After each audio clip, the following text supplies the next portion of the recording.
Sarah, Iain. do you have a box of tissues or a brick wall handy? I can get hold of both pretty easily. Why? Because in this episode, we're talking about the psychology of the climate crisis. I'm sorry, what does that have to do with the brick wall? Well, because you'd be banging your head against it trying to get okay. trying to get stuff done. I get the tissues. Oh, yeah. Okay, so basically an insight to my everyday work life. Yep. Or you can collapse in a corner with a box of tissues and cry about it. But Yeah, both that are valid also. options. Yep. All right, where am I? You've gone off script. It didn't take very long, did it? 5 seconds in. I think that's a new record. Yes, from climate grief and eco-anxiety to behavioural science, economic short-termism and political inertia. And we have someone to guide us and you through these thorny subjects. Let's get into it. My name is Sarah Perkins-Kirkpatrick and I'm a Professor of Climate Science at the Australian National University in Canberra. I'm Iain Strachan, a former journalist turned science communicator. We're members of the Australian Research Council Centre of Excellence for the Weather of the 21st Century. And this is Totally Cooked, the climate and weather podcast. Nailed it. Awesome. By Ep 12, one would hope. You hope so. I think we're getting there. Yeah, almost. In this episode, we're delighted to be joined by Ben Newell, a Professor of Behavioural Science in the School of Psychology at UNSW Sydney. Ben is the director of the UNSW Institute for Climate Risk and Response, and we're very grateful to have him on the show. Thanks for joining us, Ben. It's a pleasure. It says here, allow time for natural conversation and preamble. But I've even written down some very natural preamble questions. How are you today? What have you been doing before the recording, and what will you be doing after it? Because I want to know what a Wednesday in the life of a behavioural science researcher looks like. What was I doing directly before was eating my lunch. What did you have for lunch? I had a cheese and pickle sandwich, some carrot sticks, and some grapes. Cheese and pickle sandwich sounds like quite a British sandwich. Absolutely. Yep. Absolutely. I had them every day when I was at school. It seems like my memory is that I had them every day when I was at school. I used to have sultana sandwiches. It's rarer sandwiches. now. It's more of a treat because Branston pickle is not always available. So. It's costly, right? And it is costly. Yeah. Do you know what we're talking about, Sarah? Have you had Branston pickle? It's just a very iconic brand of British chutney. Right. Okay. Is it chutney or is pickle the same thing as chutney? It's a pickle, not a chutney. Yeah, that's true. But a spread for a sandwich. Oh, okay. So pickles to me are like a jar of pickles. Yeah, it's not that. It's pickle Rick. Chopped up vegetables made into it's got carrot and onion and vinegar. So that's a chutney. Yeah, it's a bit tangy. It's like a chutney, but it's not. I would still say it's a chutney. We'd have to Google it, but we won't right now. Okay, all right. So if you have a pickle sandwich, it's with like a spread. Yeah, you'd spread it. You usually have you'd have cheddar or red Leicester with this spread, and maybe a lot more than that. I had a bit of cucumber in there as well. Yeah, okay. Great. So growing up, I used to have like sultana sandwiches or banana sandwiches. No, that's wrong. It's exactly right. It is wrong. Even Zach, who grew up in Australia, is just like, wow, you're whack. I'll blame it on my mum. She made them. So having completed that natural, flawless conversation and preamble, Sarah, would you like to ask a real serious question? Oh, yes. All right. Ben, can you tell us what exactly climate grief is and how does it potentially show up in people's everyday lives? Well, I think there are lots of terms that referring to that general idea that people are anxious, distressed, concerned about what the future climate holds and what it might look like. And I think that climate grief, I suppose, is capturing the idea that you're grieving for the environmental degradation that you're observing or that you're anticipating. There are lots of other terms that are used that capture similar kinds of ideas. Two, I guess the most popular ones that I see are climate anxiety, which tends to be a kind of catch-all term for people's distress and concern about what's happening to the climate. And another one that's perhaps not been quite so popular, but has become, certainly from a research perspective, talked about quite a lot, is a term called solastalgia, which has been put forward by, well, it's been around for a while, but there's a couple of people in the Institute for Climate Risk and Response, Samantha Stanley, who's a ARC early career fellow working with us. And solastalgia is sort of like anticipating the degradation for places that you're familiar with at the moment. So it's almost, it comes from a kind of nostalgia type term, but it's sort of thinking this is an area that I'm really comfortable with, but in the future it's going to be worse. They talk about anticipatory solastalgia. Right. Okay, I haven't heard that term before. Yeah, but so it's relate to it. It's a newer term, but yeah, the climate grief, climate anxiety, I think is something which is a term that's become more and more popular to just capture that general zeitgeist of people being concerned about what's going on in the climate. I was going to say, sorry to cut you off, Ben, but I was going to ask, thinking back through your career as a researcher, can you pinpoint or recall when terms like that started to become commonplace? Yeah, well, interestingly enough, one of my PhD students, Sam Vigoureau, and a colleague of mine who is a clinical psychologist, Michelle Moulds, are working on a review at the moment of all of the measures that are currently, or nearly all of them, I think, currently out there to measure eco-distress as a general sort of concept. And it's a very interesting timeline to plot when you start to look into the literature as to when these terms started to evolve. And I think the first measure that really tried to capture some element of climate change concern or worry was in the late 90s. There was then a few other measures that came around the similar sort of time. I think 2006, there was a paper that looked at that and introduced this solastalgia term as well. But then since about 2020, if you look at the timeline of these publications and citations, it just goes straight up, really, really sharply up. And there was a paper published in 2020 with a kind of new measure of climate change anxiety. And since then, there's been lots and lots of other ones that have appeared. And so I think as a topic that has become of interest to the research community, it's really taken off only in about the last 5 or 6 years, probably, that there's been this ramping up of interest. And I think one of the reasons for that is because it's one of these things where it's a term, like climate anxiety is a term that lots of people are using now, or climate grief, but thinking of that as an actual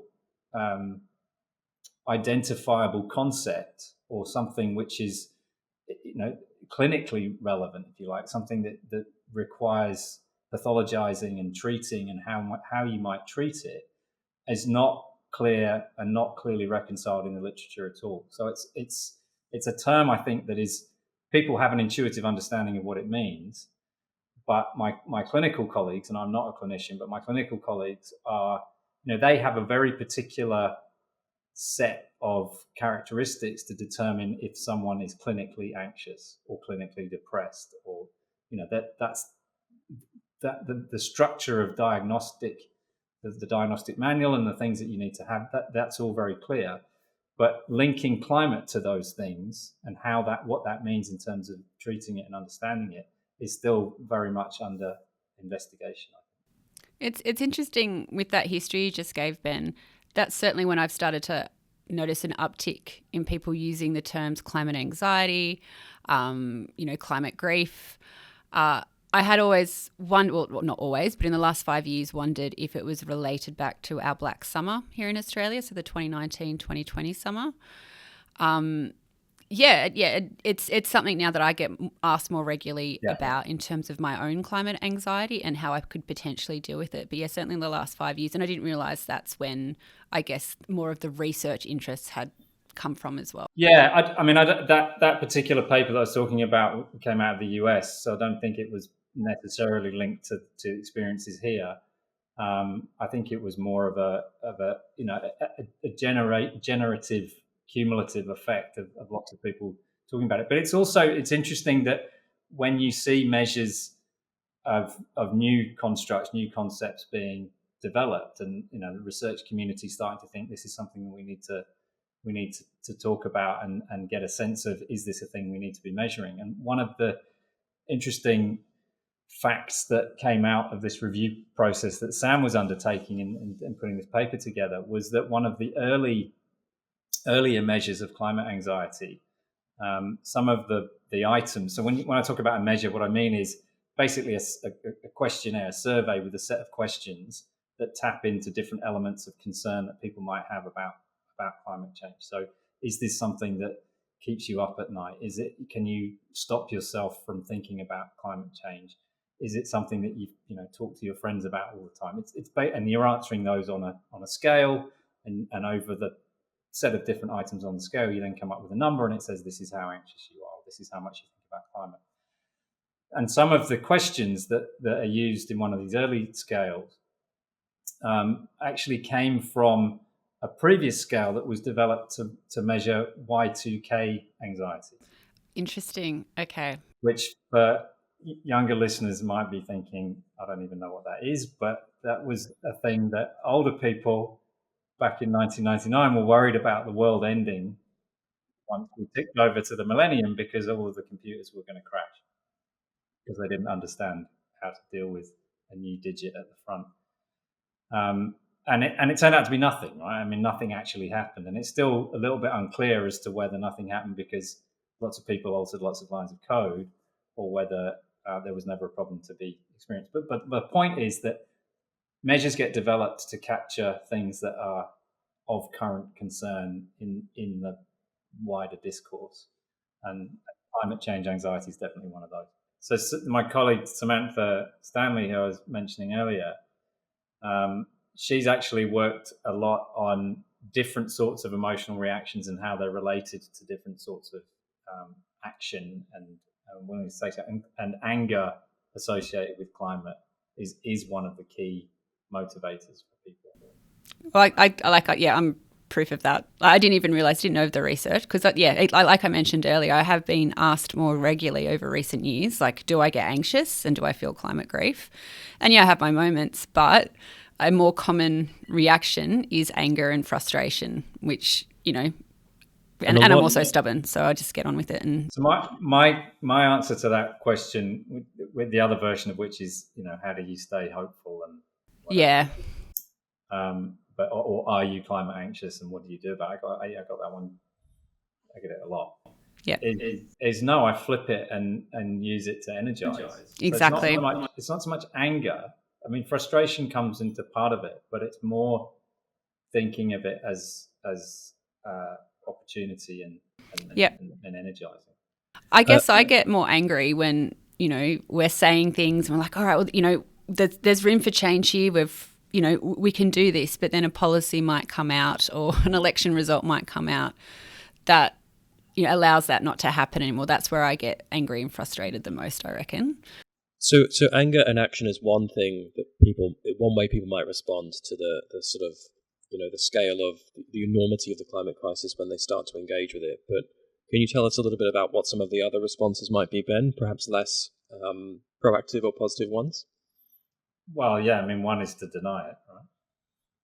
Or is to just argue that it's either not a problem, or that the solutions are going to outweigh the cost. And this is actually an interesting development that I've seen in the sort of 10, 15 years that I've been thinking about this connection between psychology and climate change, and communication of climate change, and impacts on people's willingness to do things, is that a lot of the earlier work, certainly from the cognitive side, which is what I come at it from, the way that people think and decide and represent and measure risk, and that a lot of the focus there was on climate denial, right, and misinformation, and why are people denying it, and it at the time was climate change actually being a thing we need to be concerned about. But over time, that has changed into more, I think, of skepticism around the solutions. And this has been documented. People like John Cook, who works on science communication and misinformation, he'd be a good person to have on your podcast. Noted. Has done a lot of interesting work looking at the sort of dissemination of different kinds of climate change related communication on contrarian blogs and websites and so on, and has shown that over time, there's sort of been a decline or flatlining of people saying this isn't a thing we need to worry about, or the science isn't settled, but an uptick in the kind of arguments about, well, we need to keep the lights on, so we need to keep burning fossil fuels, and we can't do this, we can't do that, and renewables aren't the solution, and wind farms in the sea are going to kill all the whales, and that kind of stuff. And I think that's just also a recognition that the arguments about this isn't the thing that's happening have just fallen under the weight of their own stupidity. You can't keep saying that. Anyone can look out the window and see that isn't the case. But obviously arguments about what's the right step to take and what's the right solution to take, even both at an individual level and at a societal level, is really where things have moved. And I going back to that frustration, I think part of the frustration comes from conversations where either people or organizations or nations throw up their hands and say, yeah, well, there's not so much we can do, really, so we might as well just carry on. There's so much. So I actually just did an interesting practical with some of my undergrad students, looking at a statement that Angus Taylor, one of the former Liberal politicians here in Australia, put out, saying, this was back in 2018, 2019. Actually, no, I think it was 2019, 2020, around the time we had our big bushfires, that Australia can't really do much in terms of emissions because we're only roughly 1% of the global emission of carbon dioxide. Yeah. And we pulled that statement apart, actually, and showed that not even when you consider a per capita emission, we're in the top 20 countries in terms of our emission contribution. So there's, possibly another, 180, 200 countries below us in terms of their total contribution to greenhouse gas emissions. And it was just like, it was eye-opening to a lot of the students. Yeah, and that's a basic, psychological Absolutely framing effect, right? It's a way of framing information that changes the emphasis and changes the understanding, which is why I think it is so important to think about that intersection between the way information is presented and the way it's actually interpreted and acted. When you said you did a prac, Sarah, I almost fell off my chair. I thought you went out into the field and took some soil samples or something like that. Dug a hole. No, we have confirmed already that I am indeed a princess when it comes to field work. No ice cores around your way. No. Like, I'm curious, but I just don't think I'd survive. You're field curious. I don't think anyone would survive me a few months out on the ice. Ben, I'm curious to know how well equipped we are as individuals or as a species to adapt psychologically and emotionally to this challenge of climate change. Not just the physical challenge, but the emotional, the psychological challenge of processing what is, I think, if not an existential threat, then certainly has the capacity to transform everything about our societies and how we live our lives in the next decades. That's a big one. Sorry. Will we be okay, yes or no? It'll all be fine. Okay, all right. I'm not sure that I am sure that there isn't a straightforward answer to that question. I mean, one can look back across time and look at the situations where we have seemingly adapted to quite fundamental changes. But in other ways, you can say, well, we haven't adapted to a environmental or physical, our surroundings change that is this rapid in our species lifetime. I think that's probably a fair statement. I think that, can we adapt technologically to it? In part, probably. We can certainly, build the defenses. We can start to move away from areas that are too hot to live in anymore. It's not going to be fun. It's not going to be pleasant. But I think that there's probably, the intelligence and the technological ability to do that. But I think everything that we're trying to focus on and work towards at the moment is to is to limit how much of an impact and how much of a abrupt change that's going to have to be, given that we have, most of the signposts, most of the information that we need to know what to do now to make that transition much more straightforwardly. And the kinds of figures that you were and data that you were sharing with us earlier in the week, Sarah, at the meeting that we were both at, just showing the different trajectories of emissions reductions that have to fall off a cliff if we don't do certain things. That's where the really abrupt change is going to be hard to do. So I think,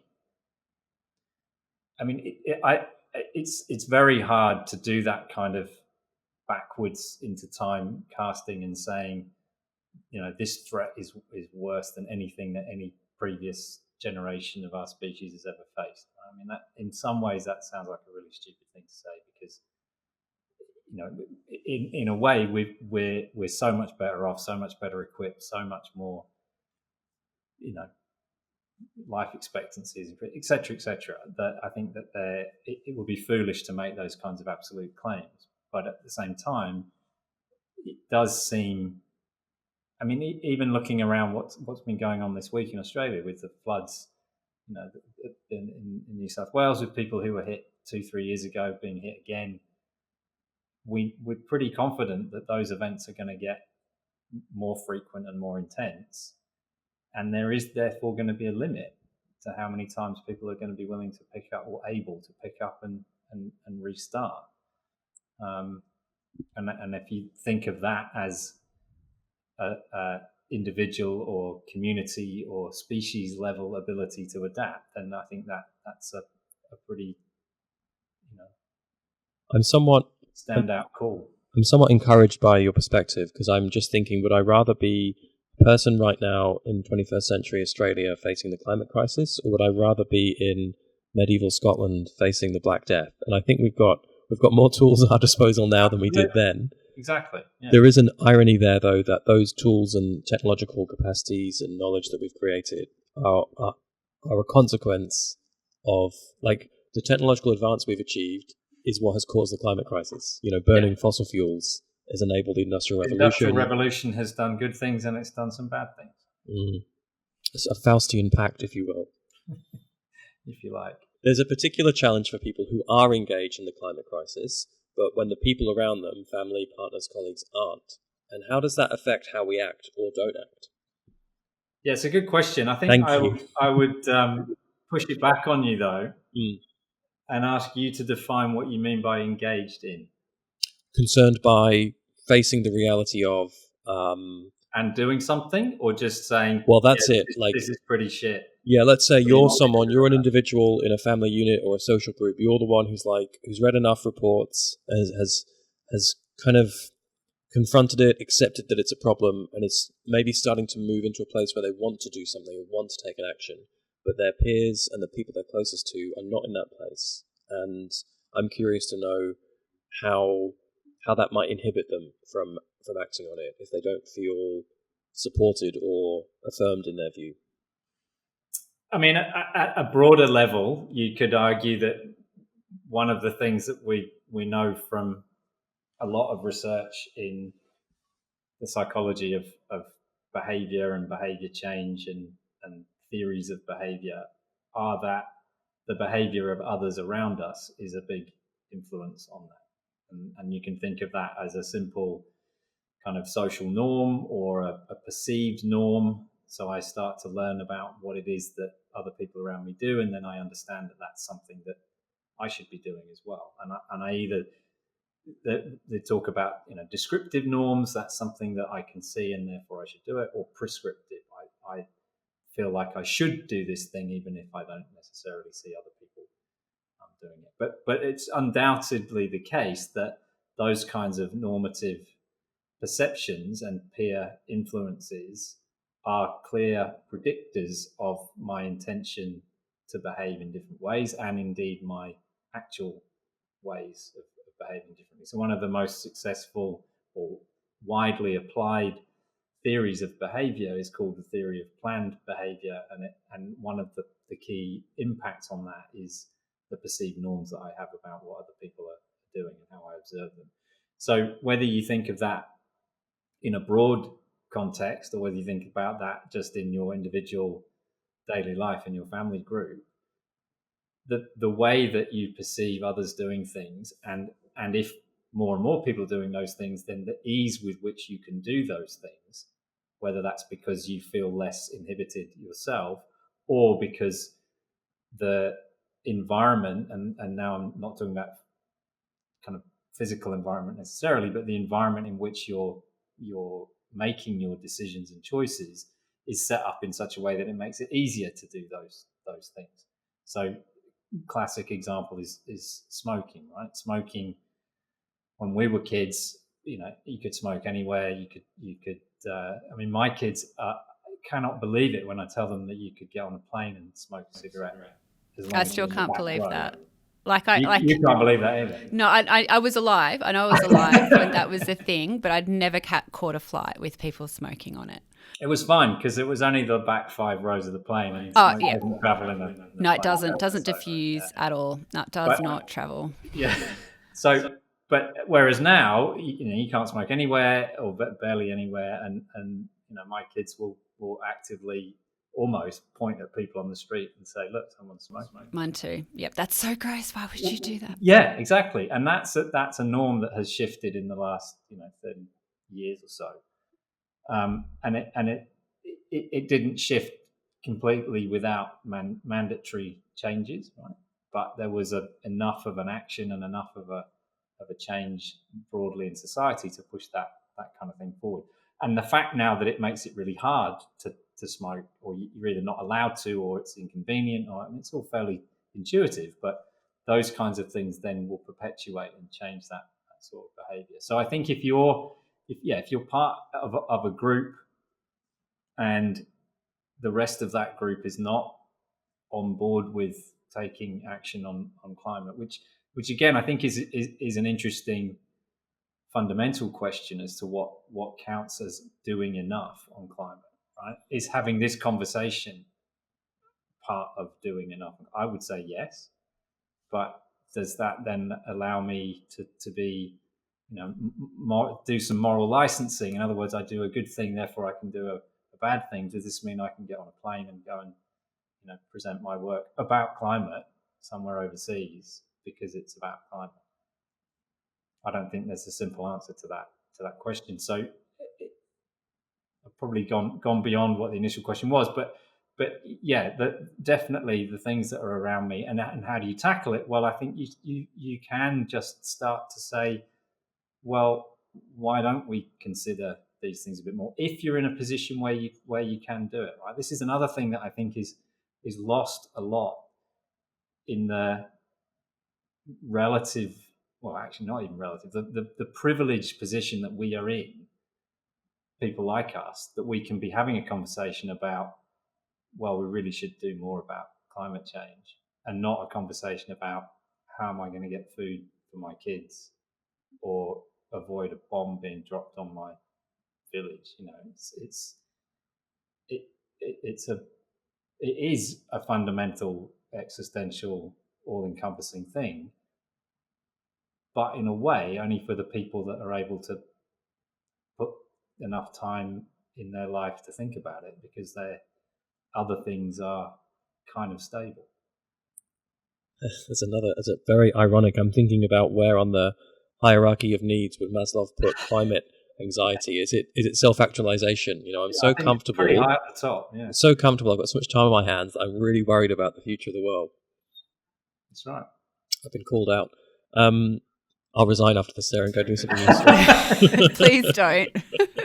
It's funny though. Like after you read out that terrible question, Iain, it got me thinking about my own personal experiences. Like, obviously, being someone who's been studying climate change for almost half their life, and I don't talk about it with most of my friends and family, not regularly anyway. That has changed a little bit over the last few years. But I just used to get ribbed a lot, like, oh, climate change doesn't exist. Like, I just shut down. I kept my thoughts to myself. Occasionally, like I've had a conversation with a sibling here, or they're actually one of my brothers went off and bought an electric car after we got ours. But you know, those sorts of moments are few and far between because of, you know, I kind of like, for me, it was being so overwhelmed about the negativity. It's just better off that I don't talk about it. And even, you know, talking about my job in general, if it's a stranger, I don't bring it up unless I know it's safe to do so. I know exactly what you mean. I mean, I have the added thing of but don't you do psychology? So what's that got to do with climate? If I start talking about it. But the other reaction that I also sometimes get, and this comes also from colleagues, more colleagues in psychology, is well, it's good that you're thinking about those things because you're going to save us then, aren't you? It'll be you can work on that. You can think about those things, and that's great. That means they're off the hook. In a way, right? And I mean, I don't think they mean it intentionally in that way, but there is that, and I think there is a danger of being. I certainly think this, and I had this conversation with an academic just yesterday about how, you know, in a version of the question that you asked, if you're in a community and you think people should be thinking more about these issues and they're not, could say, I mean, one of the reasons that I took on this job directing the Institute for Climate Risk and Response is because it's given me the opportunity to drive this conversation and these issues across different levels of the university and across different faculties in the university, all of which have pockets of people that are interested in these in this overarching topic. But this is now providing another mechanism for bringing them together to convene, to discuss, to develop new research directions, and it's been very successful so far in doing that, I think. But you do have to be careful that you're not creating a kind of division wherein you're devaluing colleagues whose work, as far as they're concerned, and it has nothing to do with the climate question. And you can probably spin, or not even spin, you can create a reason why it does or why it should, from your opinion. But I think there is a need to balance that, you know, wanting to put climate front and center and acknowledging that there are many other issues and many other things that we need to think about as well. Which may be the wrong thing to be saying on a climate-focused podcast, but I think contextually it's important. So what is the impact of perceived inaction or effective... Oh, sorry, ineffective. Is that how you spell ineffective, Iain? Yes. Got my intonation wrong. It wasn't my fault. It's entirely my fault. Only when a question is misspelled do you stumble over it. Only.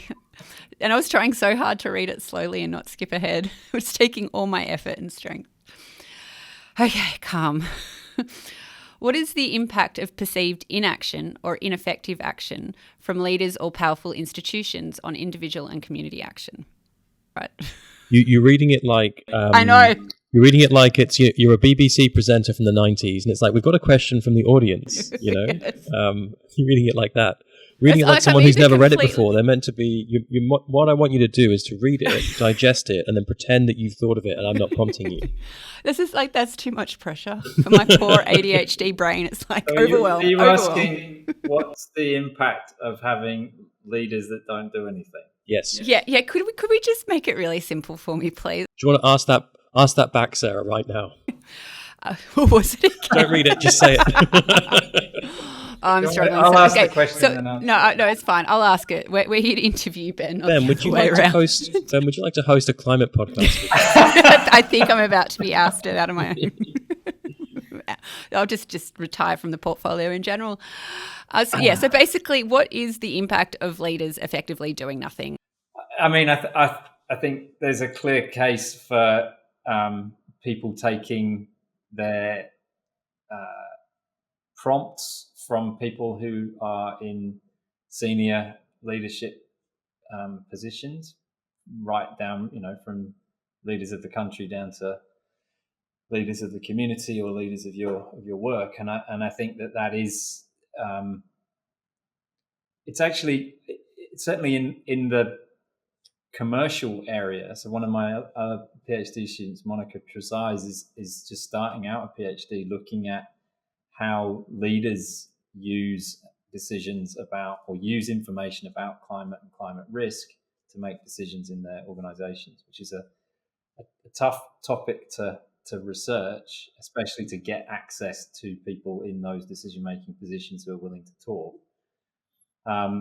But there's clear evidence from the reviews that she's been working on so far that people do take signals from the people in power at the top of their organizations about what that means at other levels, lower levels of the organization to take action. And I think it's something that can create feelings of empowerment and feelings that you can actually make a difference, which is often the driver of people's willingness to take action, unsurprisingly, right? So the whole, is what I'm doing just a drop in the bucket, or is what I'm doing actually having an impact? This something that's called self-efficacy or perceived efficacy in psychological literature is a key driver of whether or not I'm willing to actually do something. And if I can combine that with thinking, well, yes, my action is convergent with a larger, broader sense of activity that's being driven by someone in a leadership position, then I think that's important. It's one of the reasons why I think if Australia is successful in getting COP31 in 2026, which at the moment it's between Australia and Turkey are the only other bidders, and I think Australia and the Pacific would be a co-hosted event, probably in Adelaide if it was successful. Could be an opportunity to actually have a broader influence at the societal community level by showing that Australia and the Pacific together are leading on this. I mean, it's a big call for Australia because obviously they've got a long history. We've got a long history of not being so great on climate leadership. But it would be an opportunity to say, this is the direction that we're now going in. If they did it in Adelaide, there's a big case for it being made, as a renewable energy centre. We've actually been working with some other universities, this again with a colleague from Institute of Climate Risk and Response, Wes Morgan, whose background's in international relations and certainly in the Pacific, working on with other universities in a sort of universities COP alliance to try and think about what an action agenda would be for a Australia Pacific COP. And part of that agenda, I think, would be public improving general literacy and understanding and awareness around climate, what the COP process actually can do and can achieve, which it's in some ways a very kind of diplomatic, esoteric thing. It was clear in the last election, had the coalition got in, then it would have been completely off the table as an option in Australia. It was something that they were not interested in at all. But I do think that could be a big example of where seeing leaders doing something, if the correct case can be made, or a case can be made for it being an effective process. I had the privilege of going to the COP in Dubai 2 years ago, and I went being very cynical of the whole thing, and I came away less cynical because I actually thought that yes, it's flawed for all sorts of reasons, but it is a process. It's a mechanism. It's something that is incredible, really, on so many levels, that it involves that many countries all mostly trying to achieve a particular goal or several sets of goals. And yes, it's flawed, but having it is better than not having anything at all. Yeah, look, that's a really good way of looking at it. It's interesting about leaders and what they can actually do and not do. And I think a lot of people who do want to do more feel frustrated that they can't because things aren't made accessible for them. Mm-hmm. Some may use that as a scapegoat. Some may not even realise. And some may have opportunities open to them simply because something's got an incentive behind it now, or it's just what we do, whatever that might be. But yeah, that was interesting. I have a question, which is that we've talked about individuals or, small groups, family units, social groups, communities. We've talked about leaders. What about at a societal level? Why is it that, in this case, when we're armed with pretty clear science and have been for a while, why have we failed to act at the scale that is seemingly necessary and the pace that's necessary? Do you mean in Australia in particular? Could be Australia, could be globally. I'm curious to know why we can't. So compare it to COVID.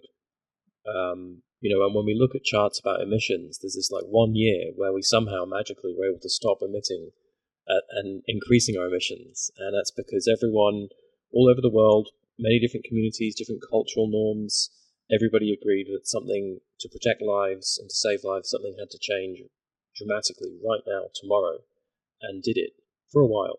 And obviously a lot of people were climbing the walls and desperate for it to end, but that showed what can happen across borders, across political and cultural norms. Why haven't we been able to do something at that scale and that urgency about the climate crisis? There are lots of reasons. I mean, I think that the comparison with COVID is an interesting one. And at the time, there were a number of articles sort of discussing exactly that point, right? What can we learn from responses to COVID about responses to the climate crisis? I think the obvious difference is the acute versus chronic aspect of it. So the pandemic was an immediate, acute, right in your face impact. And the solution was in some ways, unpalatable, but straightforward in terms of at least what we initially understood was the kind of causal chain between taking an action and reducing your risk. And I think because it was that immediate, acute, it's going to affect me directly, almost immediately if I, go outside and expose myself to it. That was one of the things that really facilitated that urgent sense of action, which climate change doesn't have. It has at the level of extreme events, obviously. If you know that a bushfire is coming, then you've got to get out of the way of it very quickly. Similarly with the flood, but it's much more slow burning and chronic. So that's one of the reasons why I think that we haven't been able to do it. And the other two reasons. One is that although you could say, well, so one of the comparisons that came out with the pandemic versus climate change at the time was we should know it should be even easier to respond to climate change because we know what the remedy is. This is in the time before we had a vaccine, and people were saying, we don't even know whether we're going to be able to treat it. Whereas in the case of climate, it's we just got to reduce our emissions. That's what we need to do, and that's pretty straightforward. It's straightforward to say, but it's obviously much harder to do, and it's multiply infused problem that goes across all levels of society. And so there isn't just stay at home, put a mask on, and everything will be fine. And then the third one is just the vested interests argument, which is that there still remain. I mean, this is why this project that my student Monica's doing is so fascinating, because you're trying to unpick the decisions that are being made by the leaders of these big corporations, who are still people, who still have their family and friends, who still are engaged, but are somehow making decisions that they're justifying for themselves, and they're trying to justify to the market and to the stakeholders, without anticipating, but because those sorts of things are driven by a 12-month or a 24-month or a 36-month horizon, and the climate crisis is playing out over a much longer horizon, which is another way of saying that COVID was immediate and the climate is further away. Now, I don't mean that in the sense that, early on when I started working in this area, there was a lot of discussion about this idea of psychological distance as being the reason why people don't really want to address climate change, and that this psychological distance is this concept from social psychology where the idea is that you can psychologically distance yourself from something by putting, saying, well, it's hypothetical, it's not even happening, or it's temporally distant, or it's socially distant. I don't think that is necessarily an impediment to people doing things anymore. I think people have, like we were talking about earlier, that it's not about is it happening or isn't it happening. It's happening. It's what can I do about it? What's the most efficient? What's the best way to allocate the resources that I have to be able to make a difference? I did have all these thoughts, like while you were answering Ian's question. I don't know, just I guess I'm coming from this as a non-expert, but thinking about how people respond and think about climate change versus more of an immediate threat. It is, is there a case of, well, I've survived this heat wave or this bushfire or this flood event, even though it was a 1 in 100 year event occurring 10 times in 5 years? Is that the sort of sense of naivety and ignorance that, well, they coped with that, therefore it won't really be that much of a problem? Like, I don't know if there's any sort of psychological term for that, but with that, this is not the question, by the way, I was meant to ask. This was my thoughts. I'm having it back. You fare better with your own spontaneous questions. Just throw you out, Ian. Yeah, I don't know that it's necessarily. Well, there's two ways that I could think about that. One is, if you're asking, so I suffer the flood event that someone told me there's a 1 in 100 chance of this happening, and it happened, and we got through it, and so I've got another 99 years before it happens again, so I'll be okay. I think that there's evidence from the psychological literature about the difference in the way that people treat risks or losses or impacts when they experience them versus when they're described to them. And the analogy gets stretched a little bit, but some of the experiments that we do where you can basically giving people choices between different options with different risks, and what you see is if people suffer a loss in this hypothetical experiment world, then over time they underweight that loss, they underweight the risk. So the experience basically dampens out the impact of that risk. So something that happens once in 100 trials in an experiment will get underweighted. The risk of that will get underweighted relative to if I describe that event to you, it seems like it gets more overweight. So I think there is a sense in which, yes, I maybe shouldn't refer back to previous questions, but the whole thing of are we going to adapt? At what point will it become normal to, it's going to flood every year, so we just get our flood proofing stuff in place and we all live in houses on stilts because that's what we do now. I don't know if you've read Tim Winton's latest Cli-Fi book. No, but someone was talking to me about it just today. Yeah. So it's set in the northwest of Australia in an unspecified time in the future, but one in which clearly there's been some pretty severe climate devastation. And they are in a time where they just live underground between October and April each year. They just retreat into their underground bit of their compound. It's a bit Star Wars. Well, in my head anyway, I was imagining it like Luke and his aunt and uncle's kind of area where you batten down and you go underground when the storms come in, and then you re-emerge when the heat has. and that becomes what you do. And so that sort of adaptation that comes from our experience with these events changing over time and it becoming more normal that this is what happens is perhaps where we're heading. But I think what we want to be doing is taking actions now so that doesn't become the new normal. I'm interested in the tension between the short-term political and economic systems we have, thinking election cycles, quarterly profits, and the long-term challenge of climate change. And I'm wondering, is there any research that exists on how decision makers, whether they're in business or in government, can be encouraged to value future outcomes more highly? Yeah, good question, and directly relevant to work that we're currently doing in the institute. Myself and other colleagues, Dr. Tanya Fiedler and Professor Andy Pittman, who you guys will have probably spoken to, or maybe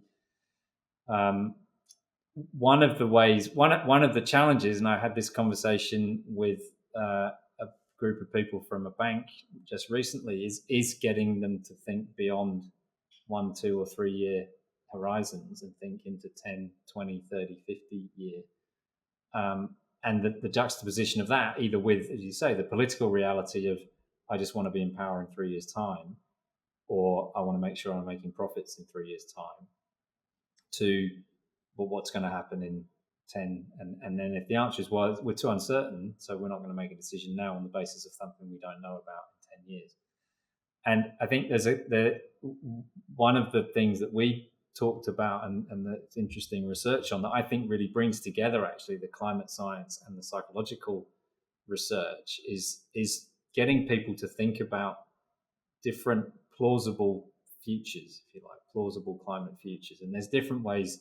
Some terms are, sort of narrative based. There's also this idea of storylines, which is, I think, not a great term from a marketing perspective because it sounds like you're making up stories, but it's a term that's been adopted in the climate sciences that I'm sure Sarah could speak to as well, where it's sort of saying, here's the underlying physical climate science that we know, but we're going to then augment that with as many different other lines of evidence that we can find from experts or from different areas of what we know about the area that we're trying to work out. Is there going to be a flood here, or is there going to be increased rainfall here, or is there going to be more likely to be bushfires, whatever the thing that we're trying to find out is, and where you're inviting people to think about those plausible futures in a much more concrete way, which then will allow you to overcome the uncertainty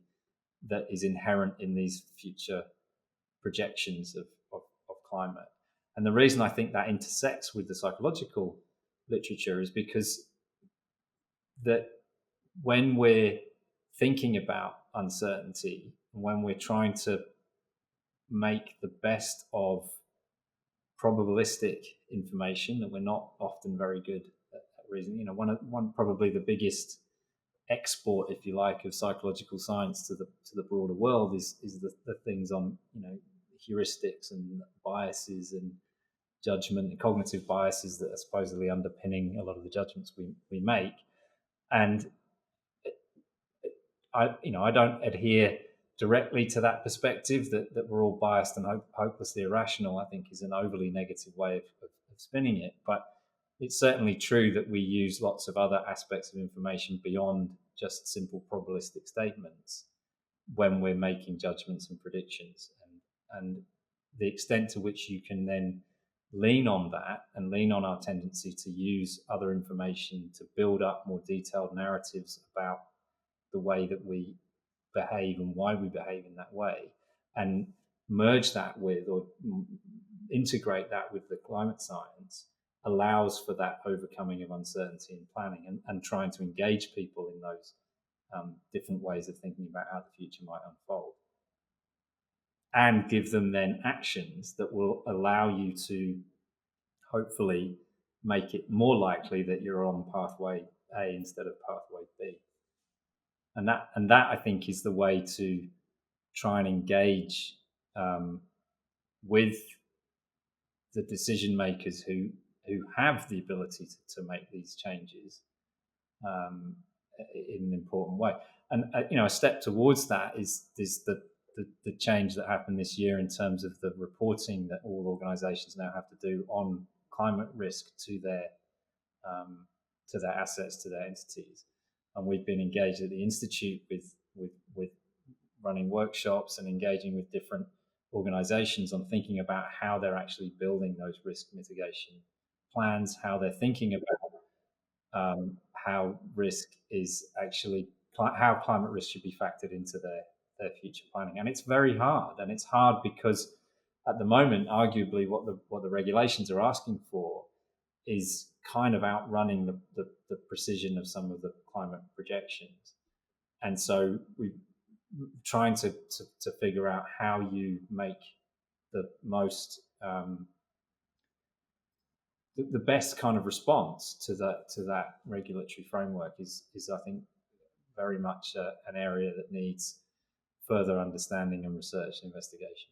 And for anyone listening along at home who isn't familiar with that, am I right in thinking it's not necessarily every single organisation, but is it organisations with a certain turnover or certain size that are required to report on their climate risks? That's right. So at the moment, it's I can't remember the exact threshold off the top of my head, but it's very large organisations at the moment with a certain turnover, but it's a staged rollout of the level of or the size of the organisation that is going to have to report. I'm checking out of my own curiosity now. I thought it was like a $50 million turnover, but I don't know. That's what I was thinking too. Yeah. I was going to say 100, but that's probably too much. It's something of that order, I think, yeah. Climate risk disclosure threshold. Consolidated revenue of 50 million or more. Yes.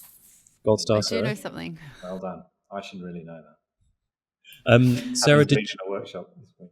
Did you want to ask the final question in this section? Because I do think it's Yeah. relevant. I mean, it might be of particular interest to you as someone who's tried to do a lot of this, what the behavioural science lens on this is. How can scientists, governments, and even the media at large better communicate this risk and uncertainty then?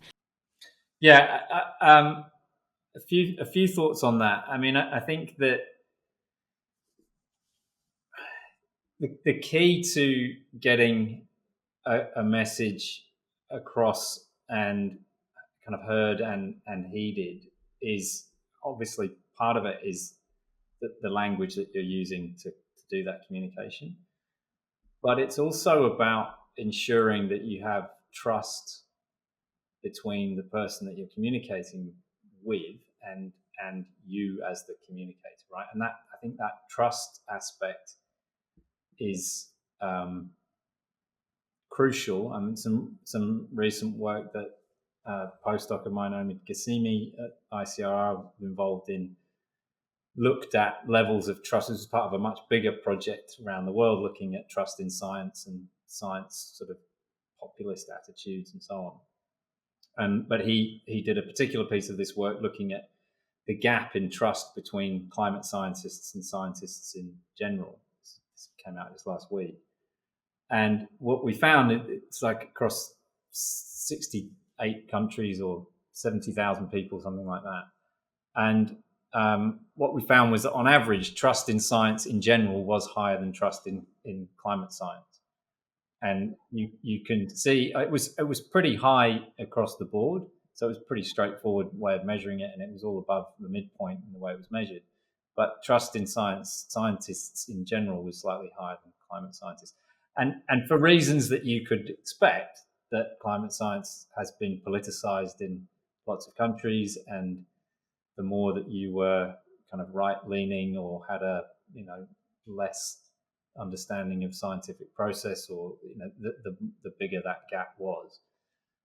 Yeah, so I get that, but I have lots of feelings about that. Like, yeah, I'm sure it's unfair, right? Like, don't shoot the messenger. Yeah. No, I know. It's not a fair reason, but I think it just reinforces that point that you do need to think about not just the way you frame the message, but also the trust. And in terms of how we do it better or we can improve it, I think one of the things that we do need to do is and this is as scientists in general thinking about this, is to actually be honest about and own the uncertainty, which is difficult because often, especially in the media and indeed politicians, they want the direct answer. They don't want the confidence interval around it. And we just have to be able to say, well, this is where it's at. This is the best estimate that we have. These are the reasons why we have this explanation. And if you think about that and how it relates to what we were talking about before with direct experience of these kinds of events, I think one of the trickiest parts this is true also of the pandemic, but it's more, I think, directly relevant to climate, especially when you start talking about really low probability or unknown probability but very high impact events, sort of tipping point type events, is this difference between people's experience of the world and what you're telling them is going to happen in the world or might be happening in the world. And a good example is telling people that a cyclone is about to hit or the flood level is about to go higher than it's ever gone before, and then it doesn't. And then you say, okay, but you told me that it did. You got it wrong. How many times can you get it wrong? And to link it back to the Y2K discussion that we had about the relation to that and anxiety, it's also a good example to motivate that trust versus explanation thing. Because in the Y2K, people were saying, the world's going to end. This is going to be really bad. And then absolutely nothing happened. And so at that point, do you say, well, you boffins knew nothing, right? And so we've completely lost the uncertainty, the trust, sorry. And so owning that uncertainty, having explanations that are both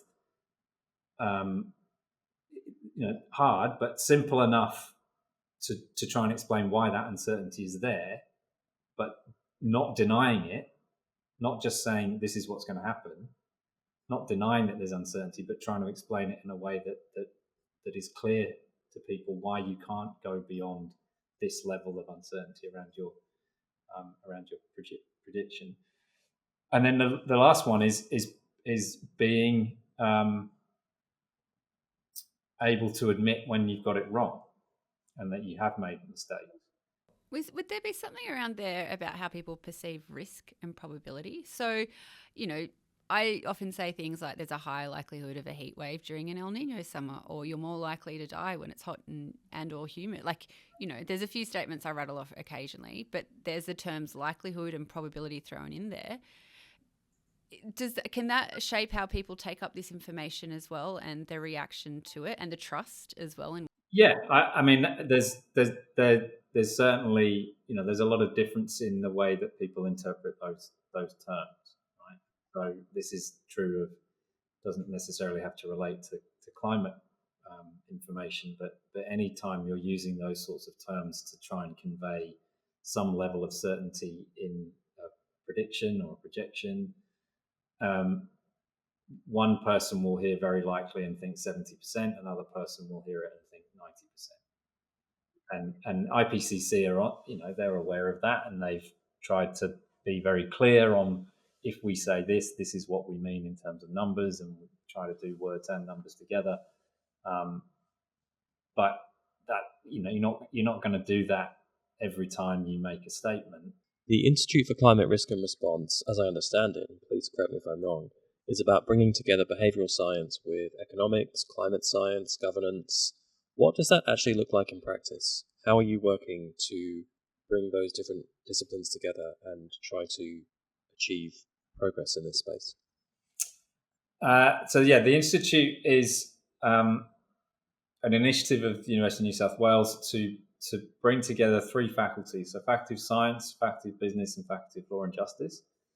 And it was sort of in recognition of the strength of physical climate science that was being done here at UNSW, but also the other expertise in these different areas that are related to the impacts of climate. So a good example is a paper that we recently published with myself, Andy Pittman, who's a climate scientist, and Tim Neal, who's an economist, looking at the kind of disconnect between economic models projecting the impacts of climate change and climate models that are projecting the impact of climate change.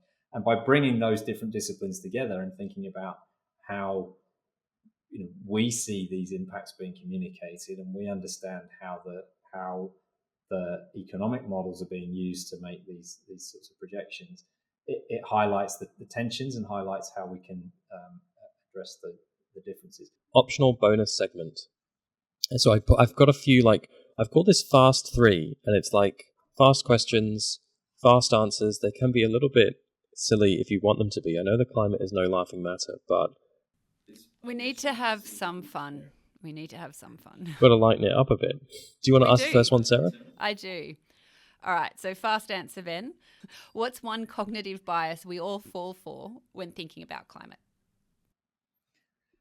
The one that is most often talked about in relation to climate is what's called present bias. I don't actually think of it as a bias, but it's a tendency to focus more on current concerns than the future, and therefore to discount the future more than we should, although defining should there is quite difficult. Yeah. So is that like, oh, I've survived, that happened to me when I was a kid, therefore I'll be fine? It's more about I'm worrying about what I'm going to eat for dinner than what's going to happen to me in 20 years. So the classic example of it is a sort of temporal or intertemporal discounting. So how much is $20 worth to you today versus $25 worth to you in 2 weeks? I've got a silly question. Or is it silly? I don't know. The question is fear ever an effective motivator? Yes. I feel like we've covered that. Hard, yeah. Well, I'm not the expert here, but I would say a hard yes. Oh, you want to weigh in on this one, Sarah? Why? It gets you off your ass and gets you to do something. Like if you're angry, we were talking about anger. Oh, fear is slightly different, I think. Yeah, no, you're right. Yeah, okay. Yeah, but I think I mean, this and the how do you deal with your own anxiety or have hope is the most common question I get, which is, should we be making people fearful or should we be giving people hope? And like with all of these questions, there's no straightforward answer. I think that there are several reviews of this specifically on climate and climate related communication, and I still have not seen an unequivocal answer as to which one of these is better. But it's certainly the case that fear can be a motivator. Yes. So, but surely there's like, I don't know, I would think, and this is obviously very subjective, that the carrot is a better motivator than the stick. So the hope being the carrot is a better motivator than telling us that you're shit, you're doing it wrong, you did it wrong for us in the past, Yeah. Yeah, it depends how you think about the carrot and the stick, whether you think about the carrot as a very subtle incentive change or you think about the stick as you're going to go to jail if you don't do it. I've already got visions of Zach clipping that up with carrots in the background of the TikTok. Yeah, so one of us being hit with the stick. Just like a little avalanche of carrots floating down the screen. But I could see, like, if you're fearful of something, it might help you to, might motivate you to investigate it more or go speak to people about it. It doesn't have to be the climate. I mean, this wouldn't be a short answer, so I won't give it in its entirety. But I think one of the things that is missing from a lot of the discussions about what's the most effective way to get people to change their behaviour, and this is related to work I did with colleague here, Abba Salosi, is acknowledging the representation that people have of the problem or of the behaviour that you're trying to get them to change in the first place. So if they don't think that doing something is going to be effective, then a carrot isn't going to work, because they'd be like, well, there's no point in me doing it. So if I fundamentally believe that nothing I do personally is going to have an impact on the climate situation, then the only way you're going to get me to do it is to have a very big stick. Yeah, you're right. Yeah, good point. Let's go stick shopping. Last question for you, Sarah. All right. What's one myth about decision making that frustrates you? That we have two systems in our brain, one that's automatic and one that is conscious or deliberate, and that they compete with each other to make our decisions. Elaborate. I'm intrigued.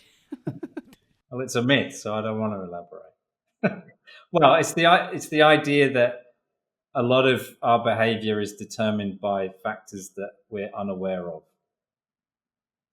and that we're just, bouncing around hopelessly irrational and completely biased and without agency. Right. So we can't, basically the myth is we can't control that. That people can blame their brains and say, well, it's not my fault. I didn't do it that way. Yeah. Okay. My brain did it. Another one, if you want to go with another one, is that we only use whatever figure you want to throw in the air. 1%. 1% of our brains when we make decisions. Total bollocks. Interesting. I'd love to talk to you about that further another time. I've written a book about the answer to the first one, so you can Okay, all right. Before we conclude the episode, can we maybe go this can we talk about staying hopeful? As I guess one of the feedbacks I get when I talk about climate science is where's the hope, or what's the hope? Can you talk more about the hope? And we do have a section here in our script. Where is the hope? Where is the hope? I just skipped Help me find hope. We don't have time for hope, Sarah. We're too busy. No, we do. I've got to solve the climate crisis. Bugger off. Let me do my job. No, I don't mean that, by the way. What is the best way to stay engaged and avoid burnout? Sighs. Silence, yes. That was massive more of a sigh. rough question, yeah. I thought you were going to say where is the hope, but avoiding burnout is. So avoiding burnout then, and where is the hope? It can be a two-pronged question. Where is the hope of avoiding burnout? Where's the hope of avoiding burnout? As I said earlier, I find that the way I work is to flip the anxiety or the concern or the anger into energy, and to have that underlying, potentially somewhat misguided, but underlying belief that doing these things, having these conversations, putting climate more centrally in the work that I'm doing is a worthwhile activity to be doing. And that's not a value statement against what anyone else is doing and what they put front and center of what they're doing. But I think that doing that, and personally at least seeing the positive impact of that in terms of the engagement that seems to be driving, the people that do want to talk about these issues, the engagement from younger, from the student population, who more and more seemingly by a sample but want to be working on these topics.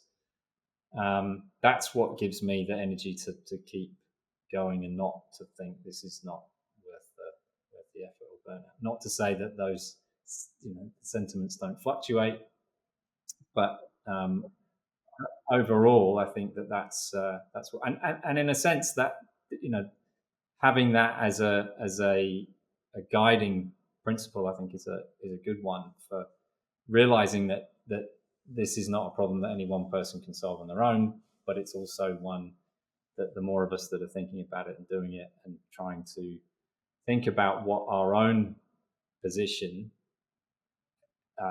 enables us to do and can facilitate others to do is a good one. Is it? Well, I wouldn't say it's an age-old saying, but there's certainly a saying that it's better that there's lots of us doing it imperfectly, as opposed to just a couple of us adapting and thinking about climate change perfectly. Because many hands make light work. We're all in it together. Yeah, could say that's a perfect way to leave it, Sarah. I know. I think so too. I thought that was flawless, but anyway, all right. Well, let's go. That's complacency, isn't it? It really is. That's why we've got in this mess. We all thought it was fine. Can I eat my apple now? Please do. That's going on TikTok. Here we are talking about the existential threat of sea level rise. You're just munching on your apple. All right. That's it for today's episode. Please join us in thanking Ben Newell for his time and insights into this complex, confronting, but fascinating subject.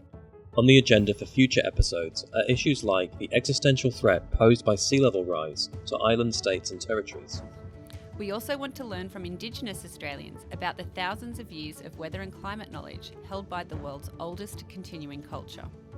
To hear about those topics and plenty more, join us for the next episode of Totally Cooked. And we'll tackle the climate crisis together.